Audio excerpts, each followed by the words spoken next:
के सामने आने का वक्त आ गया है।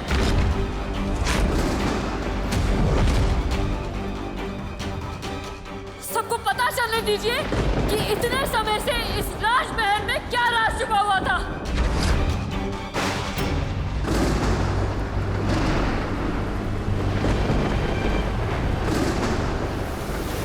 उठिए।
माया माया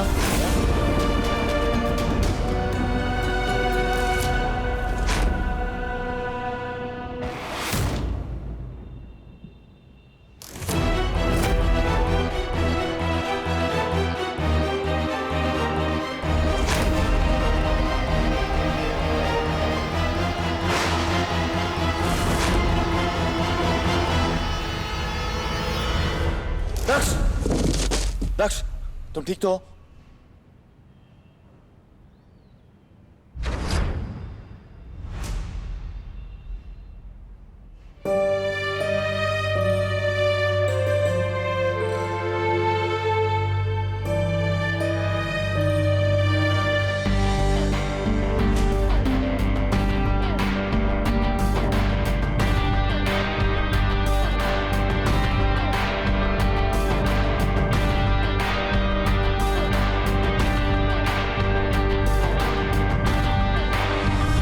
अभी ये ठीक है, इन्हें आराम की जरूरत है।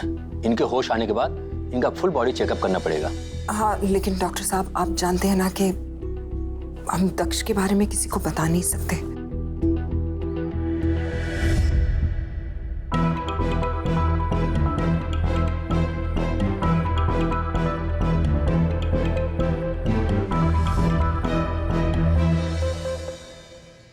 बस डॉक्टर साहब आप दक्ष का अच्छे से ख्याल रखिए। जी। मुझे यकीन ही नहीं हो रहा है, दक्ष हमारे साथ यहाँ कैसे और क्यों? देवराज, क्यों, क्या सोचकर? प्लीज, मेरे पास इन सवालों का जवाब देने का टाइम नहीं है अभी। वाह, मतलब इतने महीनों से तुम हमसे ये राज छुपा कर रखो और आज तुम्हारे पास हमें जवाब देने का टाइम ही नहीं है। हाँ, यानी हम बिल्कुल मैटर नहीं करते तुम्हारे लिए। हाँ देवराज, ये ऐसी बात हो गई जैसे हमें दक्ष की कोई चिंता ही नहीं। हाँ? हाँ, हम ना कहते थे दक्ष हमारा सबसे प्यारा बच्चा है, उसको तो कुछ हो ही नहीं सकता, कहते थे ना हम। मुझे तो ये समझ में नहीं आता कि इन लोगों ने ये सब बात हमसे छुपाई क्यों थी। एग्जैक्टली। और क्या मिला तुम्हें हमसे ये सब छुपा कर, उसे अलग से रखकर? हमें तो यही बताया गया था कि वो माया के साथ उस एक्सीडेंट में।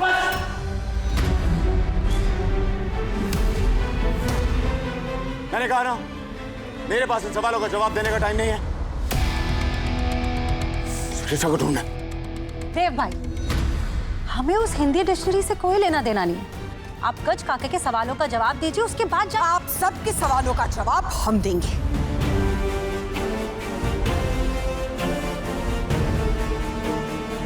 देव, आप जाके कृष्णा को ढूंढिए क्योंकि इस वक्त उससे ज्यादा जरूरी और कुछ नहीं है।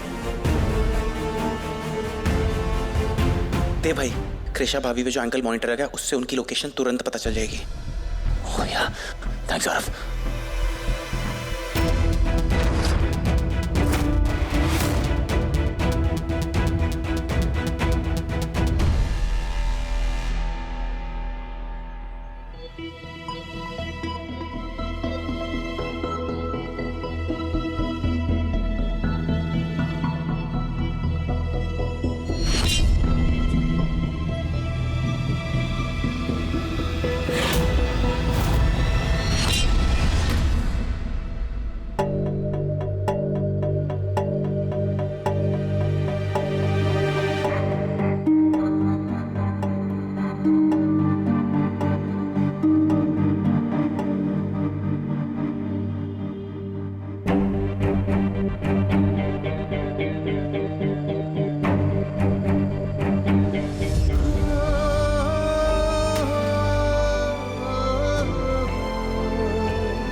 पेंटिंग कौन कर रहा था? पेंटिंग?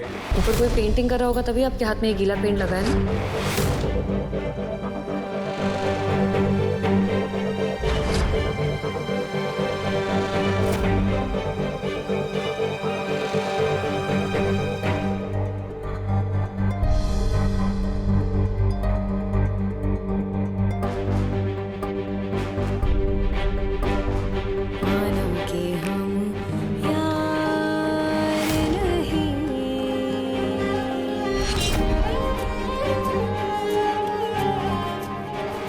यहाँ कौन गाना गाएगा?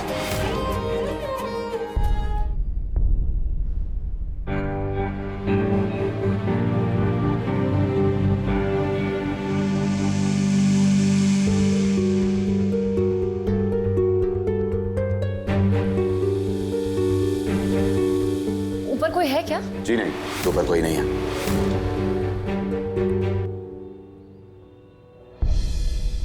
कोई इतना झूठ कैसे बोल सकता है? हमारे हर सवाल के लिए आपके पास एक झूठ मौजूद था। इतना झूठ बोल बोल के आप जरा भी नहीं थके देवराज सर? थक गया हूं मैं कृष्णा।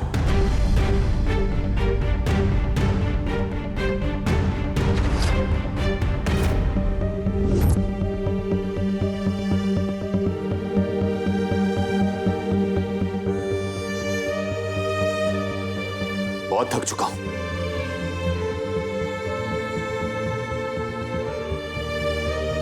आपसे सच छुपाते छुपाते टूट चुका हूं मैं। अब और कुछ नहीं छुपाना चाहता। तो बताइए सब कुछ सच सच। हमें लगा था कि आपने ऊपर माया को छुपाया हुआ है, लेकिन यहाँ तो दक्ष था। दक्ष राज सिंह राठौड़। मेरा जुड़वा भाई। और माया? मर चुकी है।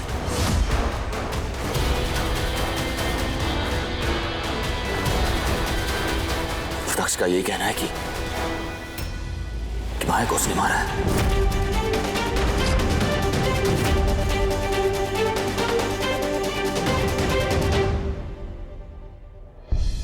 ये राज छुपाने के अलावा हमारे पास और कोई रास्ता नहीं था।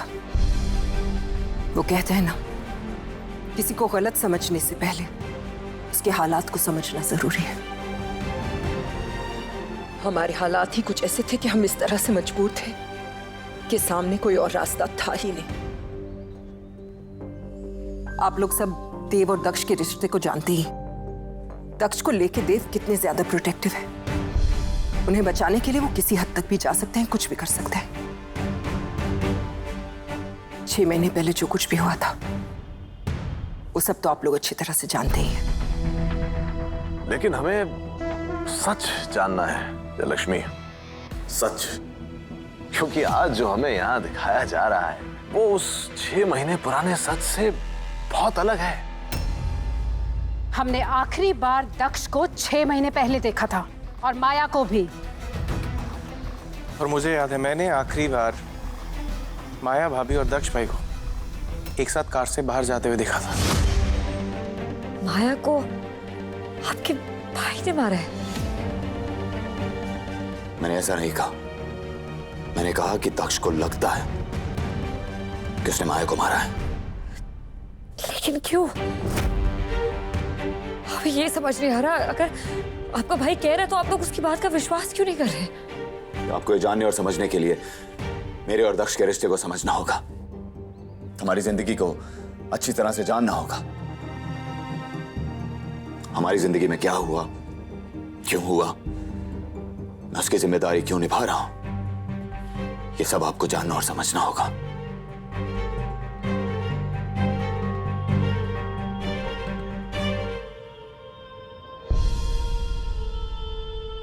भाइयों में प्यार तो बहुत होता है, लेकिन अगर भाई जुड़वा हो तो रिश्ता और भी ज्यादा खास हो जाता है। एक अलग ही नजदीकी, एक अलग ही जुड़ाव होता है। बिना कुछ कहे एक दूसरे की बात को समझ लेना। हमारे साथ भी ऐसा ही था। भले ही हम ट्विंस हैं, लेकिन एक दूसरे से बिल्कुल जुदा, बिल्कुल अलग। मुझे किताबें पढ़ना पसंद था, लेकिन उसे शरारतें करना।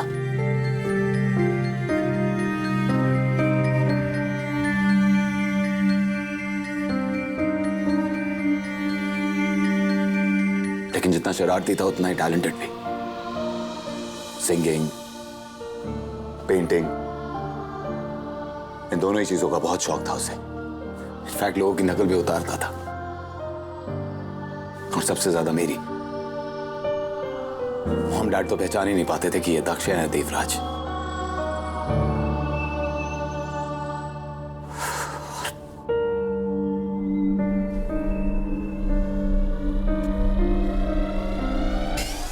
फिर वो हादसा हुआ।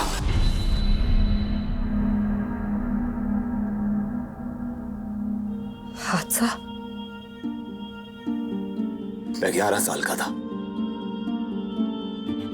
मॉम डैड हमारी फैक्ट्री की इनॉग्रेशन के लिए जाना चाहते थे और मुझे अपने साथ ले जाना चाहते थे, लेकिन मैं जाना नहीं चाहता था। तो मैंने दक्ष से रिक्वेस्ट की और दक्ष उनके साथ उस गाड़ी में चला गया।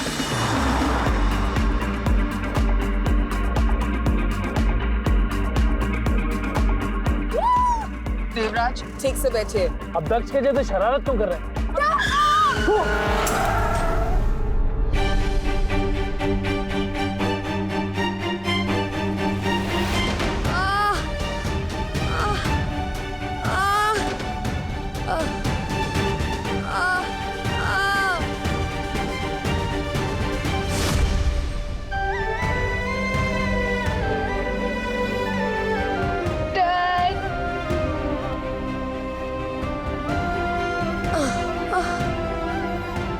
मैंने मारा। मॉम और डैड को मैंने मारा। उस हादसे का दक्ष पर बहुत ही गहरा असर हुआ। गहरी चोट लगी और सदमे से उसके बाएं हाथ ने काम करना बंद कर दिया। खाना पीना छोड़ दिया, घंटों बस एक ही दीवार को घूरता रहता था, तो बस एक ही चीज बार बार दोहराता था कि मैंने मॉम डैड को मारा, कि मैंने मॉम डैड को मारा। पूरा एक साल लगा उसे किसी से फिर से बात करने में।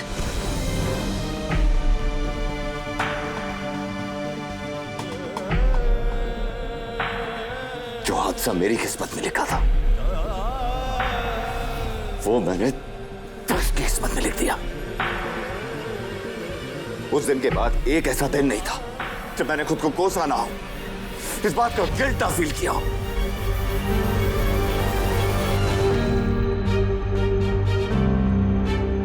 उस एक एक्सीडेंट ने दक्ष की जिंदगी बदल कर रख दी। दक्ष की बॉडी, उसका ट्रॉमेटाइज्ड माइंड, वो उससे कभी भी आगे नहीं बढ़ पाया, कभी भी नहीं। मैं भी खेलूंगा। तेरे बोलने तक तो हमारा मैच ही खत्म हो जाएगा। मैं फास्ट बॉल फेंकूंगा। ले फेंक। ये हाथ से नहीं, ये हाथ से।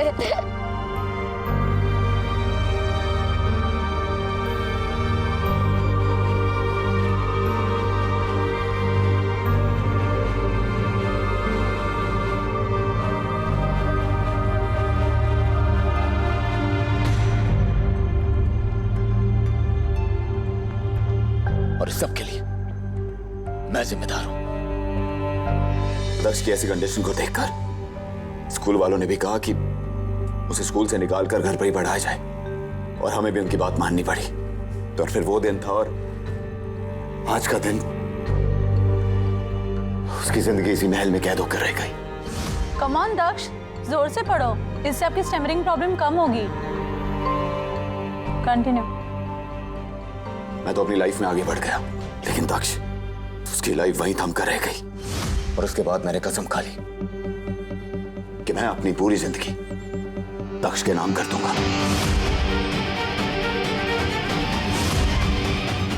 और उस दिन के बाद मैंने जो भी फैसला लिया वो यही सोच कर लिया कि उसका दक्ष की जिंदगी पर क्या असर पड़ता है।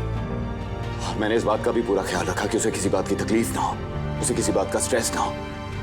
वो अपनी जिंदगी में आजाद पंछी की तरह घूमे, हर स्ट्रेस से आजाद, हर सदमे से आजाद, हर गिल्ट से आजाद, हर मुसीबत से आजाद। उसकी जिंदगी में सिर्फ खुशियां ही खुशियां, सिर्फ खुशियां ही खुशियां। उसने मॉम डैड को मरते हुए देखा था, और ये सदमा उसके जहन में चुप कर रह गया। एक पल तो ऐसा था जब हमें लगा कि उसकी लाइफ में सिर्फ अंधेरा ही अंधेरा है, लेकिन फिर माया उसकी जिंदगी में आई। वो सिर्फ माया से ही बातें करता था, उसे अपनी सबसे अच्छी दोस्त मानता था। और दक्ष को ना सिर्फ एक दोस्त बल्कि प्री पेंटिंग का सब्जेक्ट भी मिल गया माया में। Wow Daksh, it looks beautiful. मैं कितनी कूल लग रही हूँ। Thank you.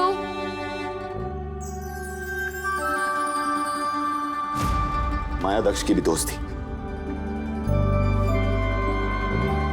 उसे उसकी पेंटिंग्स बहुत अच्छी लगती थी। वो बाकियों की तरह उसका मजाक नहीं उड़ाया करती थी, और इसीलिए दक्ष को भी उसकी कंपनी अच्छी लगती थी। वो उसके साथ खुश रहता था। और हमारे बड़े होते ही जब जया माँ को लगा कि हमारी फैमिली राइवलरी खत्म करने के लिए मेरी और माया की शादी कर देनी चाहिए, तो मैंने तुरंत हाँ कर दी, ये सोचते हुए कि इसी बहाने दक्ष की इकलौती फ्रेंड उसके पास आ जाएगी। माया,